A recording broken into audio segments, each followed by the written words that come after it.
السلام علیکم ورحمت الله وبرکاته.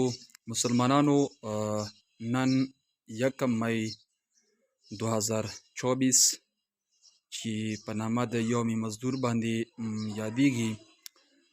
د دغې ورځې چې کوم مناسبت دی د یوم مزدور سره دی، یعنی مزدورۍ په مناسبت باندې دی. محترمو مسلمانانو، رسول الله صلی الله علیه وسلم مبارک د مزدورۍ په حکله باندې د حلال کسب په حکله باندې فرمایي چې کسب الحلال فریضة بعد الفریضه. حضور علیه السلام فرمایي چې حلال کسب خپلو بچو دپاره، خپل والدینو دپاره، خپل کور دپاره ګټل دا 8 نمبر فرض دی.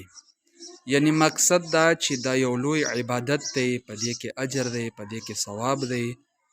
نو څومره ما مسلمانان ملګري دي، ټول د حلالو د کاروبار د مزدورۍ ډیر کوشش کو، د حرامو نه د دغو نه توجه واړو، حرامو ته توجه مه پیدا کوو.